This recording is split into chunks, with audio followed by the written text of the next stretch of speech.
ಕರ್ನಾಟಕ ರಾಜ್ಯ ಅನುಮತಿ ಪಡೆದಂತಹ ಗುತ್ತಿಗೆದಾರರಿಂದ ಈಗ ಒಂದು ವಿವಿಧ ಬೇಡಿಕೆಗೆ ಒತ್ತಾಯ ಮಾಡ್ತಿರುವಂಥದ್ದು. ತುಮಕೂರಿನ ಗುತ್ತಿಗೆದಾರರ ಸಂಘ ನಿಜಕ್ಕೂ ಸಹ ಸರ್ಕಾರ ಇಷ್ಟೊಂದು ಬಾರಿ ಮನವಿ ಮಾಡ್ತೀವಿ, ನಮ್ಮ ಸಮಸ್ಯೆ ಆಲಿಸ್ತಿಲ್ಲ ಅಂತ ಈಗ ಅಪಸ್ವರ ಇದ್ದಿರುವಂಥದ್ದು. ನನ್ನ ಜೊತೆ ಖುದ್ದು ಜಿಲ್ಲಾಧ್ಯಕ್ಷರಾದಂತಹ ಅಶೋಕ್ ಕುಮಾರ್ ಅವರಿದ್ದಾರೆ. ಅವ್ರನ್ನ ಮಾತಾಡಿಸ್ತಾ ಹೋಗ್ತೀನಿ, ಏನೆಲ್ಲ ಸಮಸ್ಯೆ ಆಗ್ತಾ ಇದೆ. ಸರ್, ಏನೆಲ್ಲ ಸಮಸ್ಯೆ ಆಗ್ತಾ ಇದೆ, ನಿಮ್ಮ ಬೇಡಿಕೆಗಳೇನು ಅಂತ?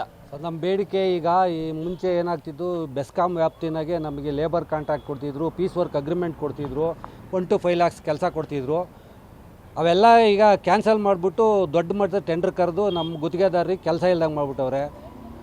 ಅದನ್ನು ಕ್ಯಾನ್ಸಲ್ ಮಾಡಿ ನಮಗೆ ಕೆಲಸ ಕೊಡಿ, 1 to 5 lakhs ಇಂಪ್ರೂವ್ಮೆಂಟ್ ಮಾಡಿ ಅದ್ರ ಕೆಲಸ ಕೊಡಿ, ಇಲ್ಲ ಲೇಬರ್ ಕೆಲಸ ಕೊಡಿ ಅಂತ ನಾವು ಬೇಡಿಕೆ ಇಟ್ಟು ಹೋರಾಟ ಮಾಡ್ತಾಯಿದ್ದೀವಿ. ನಾಳೆ MD ಆಫೀಸಾಗೆ ಈ ಟೆಂಡರ್ ಕರೆದವ್ರೆ ಒಂದನ್ನು, ಆ ಟೆಂಡರ್ ವಿರೋಧ ಮಾಡಿ ನಾಳೆ ಅದ್ರ ಬಗ್ಗೆ ನಮ್ಮ ರಾಜ್ಯಾಧ್ಯಕ್ಷರ ಜೊತೆ ಒಂದು ಪ್ರತಿಭಟನೆ ಮಾಡ್ತಾಯಿದ್ವಿ ಕಾರ್ಪೊರೇಟ್ ಆಫೀಸಾಗೆ. ನೆಕ್ಸ್ಟು CC/OC ಮಾಡಿಬಿಟ್ಟು ಏನು ಇದುವರೆಗೂ ಗ್ರಾಹಕರಿಗೆ ಲೈಟಿಂಗ್ ಸರ್ವಿಸ್ ಕೊಡ್ತಿದ್ವಲ್ಲ, ಅವೆಲ್ಲ ಈಗ CC/OC ಆಗಿಬಿಟ್ಟು ಒಂದು ಈಗ ಏಪ್ರಿಲ್ 4ನೇ ತಾರೀಕಿಂದ ಒಂದೇ ಒಂದು ಅಪ್ಲಿಕೇಶನ್ನು ಕೊಡೋಕ್ಕಾಗಿಲ್ಲ, ಒಂದು ಗ್ರಾಹಕರಿಗೆ ಒಂದು ಸರ್ವಿಸ್ ಕೊಡೋಕ್ಕಾಗಿಲ್ಲ. ಆ 4ನೇ ತಾರೀಕಿಗೆ ನಮ್ಮ ರಾಜ್ಯ ವ್ಯಾಪ್ತಿ 3 ಲಕ್ಷ ಮನೆಗಳಿಗೆ ಸರ್ವಿಸ್ ಕೊಡಬೇಕು. ಆ ಬಾಕಿ 5 ಕಂಪ್ನಿಯಿಂದ ಬಾಕಿ ಉಳಿದ್ಬಿಟ್ಟವೆ, ಕನೆಕ್ಷನ್ ಕೊಡ್ಸೋಕ್ಕಾಗಿಲ್ಲ. ಅದ್ರ ಬಗ್ಗೆ ನಾವು DCMಗೆ, CMಗೆ, ಇಂಧನ ಸಚಿವರಿಗೆ ಎಲ್ಲರಿಗೂ ಮನವಿ ಮಾಡಿದ್ದೀವಿ, ಸಾಕಷ್ಟು ಬಾರಿ ಮನವಿ ಮಾಡಿದ್ದೀವಿ. ಎಲ್ಲೂ ನಮಗೆ ಏನೂ ಅನುಕೂಲ ಆಗಿಲ್ಲ. ಸುಪ್ರೀಂ ಕೋರ್ಟ್ ಆದೇಶ, ಇದನ್ನು ನಾವೇನು ಮಾಡೋಕ್ಕಾಗಲ್ಲ ಅಂತ ಹೇಳ್ತಾವ್ರೆ. ಸೊ ಅದ್ರ ಬಗ್ಗೆ ನಾವು ತುಂಬ ಇದನ್ನು ತಗೊಂಡು ನಾವು ಇವಾಗ ನಾಳೆ ಅದಕ್ಕೆ ನಮ್ಮ ರಾಜ್ಯಾಧ್ಯಕ್ಷರ ಜೊತೆ ಚರ್ಚೆ ಮಾಡಿ ಅದೇನನ್ನು ಬಗೆಹರಿಸಲಿಲ್ಲ, ಮುಂದೆ ಏನು ಮಾಡಬೇಕು ಅಂತ ಅಧ್ಯಕ್ಷರ ಜೊತೆಗೆ ನಾವು ಕ್ರಮ ತಗೊಂತೀವಿ. ಮತ್ತು ಹಿಂಗೆ ಸ್ಮಾರ್ಟ್ ಮೀಟ್ರ್ ಹಿಂದೆ ಬರೀ 980 ರೂಪಾಯಿಗೆ ಮೀಟ್ರ್, ಸಿಂಗಲ್ ಫೇಸ್ ಮೀಟ್ರ್ ಸಿಗ್ತಾಯಿತ್ತು. 3 ಫೇಸು 2800 ರೂಪಾಯಿ ಸಿಗ್ತಿತ್ತು. ETV ಮೀಟ್ರು 3200 ರೂಪಾಯಿ ಸಿಗ್ತಿತ್ತು. ಇವತ್ತು ಅದೇ ಮೀಟ್ರನ್ನ ಈಗ ಸಿಂಗಲ್ ಫೇಸ್ ಮೀಟ್ರು 5000 ಮಾಡವ್ರೆ, ಮಾಮೂಲಿ 3 ಫೇಸ್ ಮೀಟ್ರು 10,000 ಮಾಡವ್ರೆ, ETV ಮೀಟ್ರು 29,000 ರೂಪಾಯಿ ಮಾಡವ್ರೆ. ಇವೆಲ್ಲವ್ರ ಬಗ್ಗೆನೂ ನಾವು ಸುಮಾರು ದಿವಸದಿಂದ ಸರ್ಕಾರಕ್ಕೆ, ಬೆಸ್ಕಾಂಗೆ ಮನವಿ ಮಾಡ್ತಾನೆ ಇದ್ದೀವಿ. ಯಾವುದೇ ಅದ್ರ ಬಗ್ಗೆ ಗಮನ ಹರಿಸಿಲ್ಲ.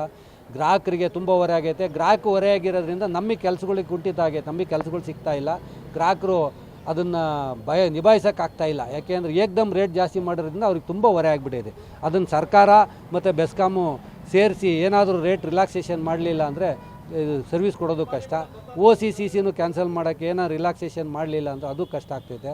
ಆಮೇಲೆ ಎಲ್ಲ ಒಂದು ಕಡೆ ಸರ್ಕಾರ ದೊಡ್ಡ ಅಂತ ಗುತ್ತಿಗೆದಾರನ ಮಾತ್ರ ನೋಡ್ತಾ ಇದೆ, ಅಂತ ಚಿಕ್ಕ ಪುಟ್ಟ ಅಂತ ಗುತ್ತಿಗೆದಾರನ ನಡು ನೀರಲ್ಲಿ ಕೈ ಬಿಡುವಂಥ ಕೆಲಸ ಆಗ್ತಾ ಇದೆ ಸರ್.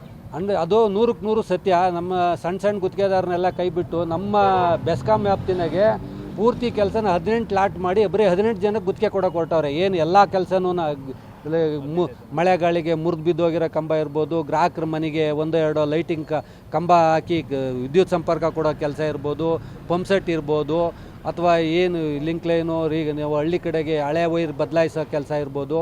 ಎಲ್ಲ ಕೆಲಸನೂ ನಮಗೆ ಕೊಡ್ತಿದ್ದ ಕೆಲಸ ಎಲ್ಲನ ಬೃಹತ್ ಮಟ್ಟಕ್ಕೆ ಟೆಂಡರ್ ಕರೆದ್ಬಿಟ್ಟು ಒಂದು ಡಿವಿಷನ್ಗೆ ಒಬ್ಬನೇ ಕಾಂಟ್ರಾಕ್ಟ್ರು ಅಂದಂಗೆ ನಮ್ಮ ಬೆಸ್ಕಾಂ ವ್ಯಾಪ್ತಿನಾಗ 18 ಜನಕ್ಕೆ ಮಾತ್ರ ಕೆಲಸ ಕೊಡ್ತಾವ್ರೆ.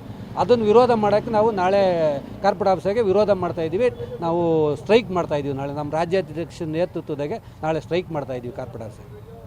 ಈಗ ನೋಡಿದ್ರಲ್ಲ ವೀಕ್ಷಕರೇ, ಈಗ ನಿಜಕ್ಕೂ ಹೇಳಬೇಕು ಅಂದರೆ ಇನ್ನೊಬ್ರು ಗುತ್ತಿಗೆದಾರಿದ್ದಾರೆ, ಅವ್ರನ್ನೂ ಕೂಡ ನಾನು ಮಾತಾಡಿಸ್ತಾ ಹೋಗ್ತೀನಿ. ಈಗ ಪ್ರತಿಭಟನೆ ಮಾಡ್ತೀನಿ ಅಂದರು, ಯಾವ ರೀತಿ ಪ್ರತಿಭಟನೆ ಇರುತ್ತೆ, ಹಾಗೂ ಪ್ರತಿಭಟನೆಗೆ ಜಗಲಿಲ್ಲ ಅಂದರೆ ಮುಂದಿನ ನಡೆ ಏನು ಅಂತ ನಾನು ಮಾತಾಡಿಸ್ತಾ ಹೋಗ್ತೀನಿ. ಸರ್, ಈಗ ಪ್ರತಿಭಟನೆ ಮಾಡ್ತಾರೆ, ನಿಮ್ಮ ಮುಂದಿನ ನಡೆ ಏನು ಅಂತ? ಪ್ರತಿಭಟನೆಗೆ ಜಗಲಿಲ್ಲ ಅಂದರೆ ಸರ್ಕಾರ ನಮ್ಮ ಮುಂದಿನ ನಡೆ ಅದೇ ನಮ್ಮ ಅಧ್ಯಕ್ಷರು ಹೇಳ್ದಂಗೆ ನಮ್ಮ ರಾಜ್ಯಾಧ್ಯಕ್ಷರನ್ನ ನಾವು ಫಾಲೋ ಮಾಡ್ತೀವಿ.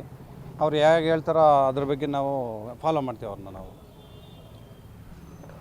ರಾಜ್ಯಾಧ್ಯಕ್ಷರು ಏನು ಪ್ರತಿಭಟನೆ ಕರೆದಿದ್ದಾರೆ, ಪ್ರತಿಭಟನೆಯಲ್ಲಿ ಕೂಡ ಭಾಗಿಯಾಗ್ತೀವಿ, ಸರ್ಕಾರದ ವಿರುದ್ಧ ಪ್ರತಿಭಟನೆ ಮಾಡ್ತೀವಿ. ಸರ್ಕಾರ ಜಗಲಿಲ್ಲ ಅಂದರೆ ಉಗ್ರ ರೂಪದಲ್ಲಿ ಪ್ರತಿಭಟನೆ ಮಾಡ್ತೀನಿ ಅನ್ನೋದು ಗುತ್ತಿಗೆದಾರರ ಮಾತಾಗಿತ್ತು.